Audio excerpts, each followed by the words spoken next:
വർഷങ്ങൾക്ക് ശേഷം കല്യാണി പ്രിയദർശൻ, നിവിൻ പോളി, അജു വർഗീസ്, അതേപോലെ നമ്മുടെ പ്രണവ് മോഹൻലാല്, ബേസിൽ ജോസഫ്, ധ്യാൻ ശ്രീനിവാസൻ എന്നിങ്ങനെ വരുന്ന ഒരു ജാം പാക്ക് യങ്സ്റ്റേഴ്സിൻ്റെ ഒരു ഒരു ഫീൽ ഗുഡ് പവർഫുൾ മൂവിയാണ് ഈ പറയുന്ന വർഷങ്ങൾക്ക് ശേഷം എന്ന് പറയുന്നത്. അതോടൊപ്പം തന്നെ ഈ ഒരു പടം കണ്ടിറങ്ങുമ്പോൾ നമുക്ക് കുറേയധികം ഇമോഷൻസ് കൺവേ ആവും.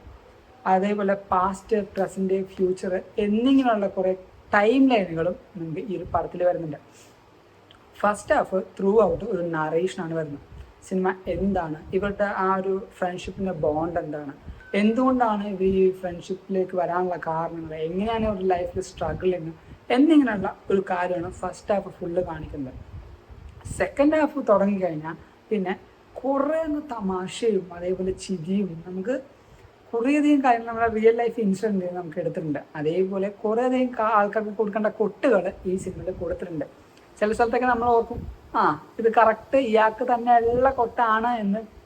അത് പറയാതെ കാണിക്കുന്ന ഒരു ഷോട്ടുകൾ നമുക്ക് മനസ്സിലാവും. അതേപോലെ തന്നെ പടത്തിലെ ഏറ്റവും വലിയ കാര്യം എന്താ വെച്ചാൽ, ഒരു ലൈഫിൽ എത്തിപ്പെടാൻ ഒരു നമ്മൾ ആഗ്രഹിക്കുന്ന ഒരു കാര്യമില്ലേ, അത് എത്തിപ്പെടാനുള്ള സ്ട്രഗിളിങ്, അതിന് പുറകിലുണ്ടാവുന്ന നമ്മുടെ കഷ്ടപ്പാട്, അതിന് സപ്പോർട്ട് ചെയ്യുന്ന കുറേ ആൾക്കാർ, ഈ പറഞ്ഞ എല്ലാ കാര്യങ്ങളും ഈ ഒരു പടത്തിലുണ്ട്. പിന്നെ ഈ നമ്മുടെ വിനീത് ശ്രീനിവാസൻ്റെ അല്ലെങ്കിൽ വിനീതേട്ടൻ്റെ ഏറ്റവും വലിയ സിഗ്നേച്ചർ ആയിക്കൊണ്ടിരിക്കുന്ന ഒരു കാര്യമാണ് ടൈറ്റിൽ കാർഡ് എന്ന് പറയുന്നത്. ഈ ഒരു ടൈറ്റിൽ കാർഡും അതേപോലെ ഒരു സിഗ്നേച്ചർ ആയിട്ടാണ് പുള്ളിക്കാരൻ ഈ സിനിമയിലും കൊണ്ടുവന്നിരിക്കുന്നത്. ആൻഡ് ഹൃദയത്തിലുള്ള ആ സെയിം കാസ്റ്റുകൾ തന്നെയാണ് ഈ പറയുന്ന പടത്തിലുള്ള. നമുക്കൊരു ഗസ്റ്റ് റോളൊക്കെ വരുന്നുണ്ട്. ആ ഒരു വ്യക്തി നിങ്ങൾക്ക് എപ്പോഴും ഈ ഒരു റിവ്യൂ കണ്ടാലും സർപ്രൈസ് പോകാതെ തന്നെ ഇരിക്കട്ടെ, അതുകൊണ്ടാണ് ഞാൻ പറയാത്തത്. ആൻഡ് ത്രൂ ഔട്ട് മൂവിയിൽ ചില സമയത്ത് നമുക്ക് സങ്കടങ്ങൾ വരും, ചില സമയത്ത് നമുക്ക് ഭയങ്കര സന്തോഷം വരും, ചില സമയത്ത് നമ്മൾ പൊട്ടിച്ചിരിക്കും, ചില സമയത്ത് നമ്മുടെ റിയൽ ലൈഫിൽ നടന്നു പോകുന്ന കാര്യങ്ങൾ ഇതായിട്ട് ഭയങ്കരമായിട്ട് നമുക്ക് റിലേറ്റ് ചെയ്യും. അങ്ങനെയാണ് ഈ പടം ഫുള്ളായിട്ട് എടുത്തു വെച്ചിരിക്കുന്നത്. അതേപോലെ ബേസിൽ ജോസഫും നമ്മുടെ ധ്യാൻ ശ്രീനിവാസനും പ്രണവ് മോഹൻലാലും ഇവരുടെ ഒരു കോംബോ എന്ന് പറയുന്നത് മറ്റേ പടക്കത്തിന് തീ കൊടുത്ത പോലെ ഇങ്ങനെ പട്ടപെട്ടാന്ന് പുട്ടാണ് ഓരോ ആൾക്കാരുടെയൊക്കെ കഴിവ്. നിവിൻ പോളി മോനെ, കാരണം നിവിൻ പോളി പറഞ്ഞ കുറച്ച് കാര്യങ്ങളുണ്ട്. നിവിൻ പോളി ഒരു കംബാക്ക് എന്ന് പറയാം. അതേപോലെ തന്നെ ആ ഒരു ക്യാമറയിൽ നോക്കിയിട്ട് ഒരു ഒരു ഒരു ഡയലോഗ് ഒരു 30 സെക്കൻഡ് തൊട്ട് ഒരു മിനിറ്റ് വരെ പോകുന്ന നടുനീളനോ ഡയലോഗ് പറയുന്നുണ്ട് പുള്ളിക്കാരൻ. ആ ഡയലോഗൊക്കെ പറഞ്ഞു കഴിയുമ്പോഴത്തേക്കും പുള്ളിക്കാരൻ്റെ കംബാക്ക്, പുള്ളിക്കാരൻ്റെ ഒരു ആക്ടിങ് സ്കില്ല്, അതേപോലെ തന്നെ പല ആൾക്കാർക്ക് വേണ്ട കുറച്ച് കൊടുക്കേണ്ട കൊട്ടുകളെല്ലാം ഈ ഒരു പടത്തിലുണ്ട്. ആൻഡ് ഈ ഒരു പടത്തിൽ നമ്മുടെ ഈ സമയത്ത്, അതായത് 2023-24 അല്ലെങ്കിൽ 22-24 വരെയും കാലഘട്ടത്തിൽ വരുന്ന കുറേയധികം എന്താ പറയുക സോഷ്യൽ ഇൻഫ്ലുവൻസേഴ്സും അതേപോലെ ആൾക്കാരൊക്കെ ഉണ്ട്. അവരെല്ലാം ഈ ഒരു പടത്തിൽ റെപ്രസെൻറ്റേറ്റ് ചെയ്യുന്നുണ്ട്.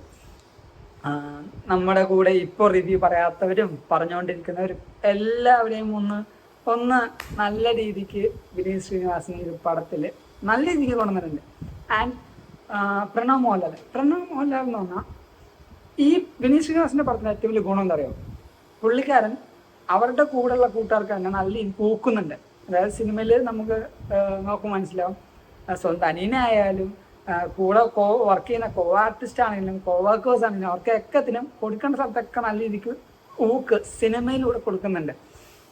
അതും വിനീത് ശ്രീനിവാസൻ്റെ നല്ലൊരു കാര്യമാണ്. കാരണം ആ പടം കണ്ടിറങ്ങുമ്പോൾ ആ ഒരു പടത്തിൽ കൊട്ടേണ്ട സ്ഥലത്തൊക്കെ കൊട്ടി കറക്റ്റായിട്ട് കൊടുക്കുന്ന സ്ഥലത്തൊക്കെ കൊടുത്തിട്ടുണ്ട്. ആൻഡ് ഒരു പോർഷനിൽ വന്നപ്പോഴത്തേക്കും ഞാൻ പെട്ടെന്ന് എൻ്റെ സിസ്റ്ററിനെ ഓർത്ത്, അത് ഈ പടം എൻ്റെ സിസ്റ്റർ കാണുമ്പോൾ മനസ്സിലാവും എന്തുകൊണ്ടാണ് ഞാൻ ഓർത്തതെന്നും. കാരണം പുള്ളിക്കാരത്തിക്ക് വേണ്ട ഒരു കാര്യം ആ സിനിമയിലുണ്ട്, പുള്ളിക്കാരത്തി ചെയ്യേണ്ട ഒരു കാര്യമായിരുന്നു. അൺഫോർച്യുനേറ്റ്ലി അങ്ങനെ കിട്ടിയില്ല, അത് വേറെ കാര്യം. പക്ഷേ ഇനിയും അതേപോലെ നല്ല നല്ല ക്യാരക്ടേഴ്സ് എൻ്റെ സിസ്റ്ററിന് വരും, അത് വേറെ കാര്യം. അറിയില്ല എന്തുകൊണ്ട് അങ്ങനെ വന്നതാണ്. ആൻഡ് ത്രൂ ഔട്ട് മൂവിയിൽ നമുക്ക് നല്ലൊരു ഫീൽ ഗുഡ്, നമ്മൾ സിനിമ കണ്ടിറങ്ങുമ്പോഴത്തേക്കും നമുക്ക് നല്ലൊരു സന്തോഷം ഉണ്ടാവും. ഈ പടം നല്ല ഒരു ഫ്രണ്ട്ഷിപ്പ് ബോണ്ട്, നമ്മളെ സ്ട്രഗിളിങ്, ലൈഫിലുണ്ടാകുന്ന കാര്യങ്ങൾ, ഇതെല്ലാം നമ്മുടെ ലൈഫിൽ തന്നെ നമുക്കത് ഈ ഒരു പടം കാണിച്ചു തരുന്നുണ്ട്. ആൻഡ് നല്ലൊരു ഡ്രമാറ്റിക് ഇമോഷൻ മൂവിയാണ് ഈ പറഞ്ഞ വർഷങ്ങൾക്ക് ശേഷം എന്ന് പറയുന്നത്. നിങ്ങൾ വലുതായിട്ട് എക്സ്പെക്ട് ചെയ്ത് പോകരുത്, ബ്ലാങ്ക് ആയിട്ട് ഈ ഒരു പടം പോയി കാണുക. അതോടൊപ്പം തന്നെ പടം കാണാൻ നേരം പടത്തിലെ കുറേ കാര്യങ്ങൾ ഈ പറഞ്ഞ വിനീത് ശ്രീനിവാസൻ അവിടെ ഇവിടെയൊക്കെ ഡീറ്റെയിൽ ചെയ്തിട്ടുണ്ട്. നല്ല കാര്യങ്ങളാണ് അതൊക്കെ. സോ ത്രൂ ഔട്ട് മൂവി ഈ ഒരു തിയേറ്ററിൽ തന്നെ പോയിരുന്ന് കാണാൻ നോക്കുക. എനിക്ക് ഇഷ്ടപ്പെട്ടു. ഞാൻ പേഴ്സണലി ഈ ഒരു സിനിമക്കൊരു ഔട്ട് ഓഫ് 10 ഒരു 8 റേറ്റിംഗ് കൊടുക്കുന്നതാണ്. എന്തായാലും നിങ്ങൾ പോയി കാണുക. സോ ഇതേപോലുള്ള പുതിയ പുതിയ റിവ്യൂസിനായിട്ട് നമ്മുടെ ചാനൽ സബ്സ്ക്രൈബ് ചെയ്യുക. This is from AXMR. Piece.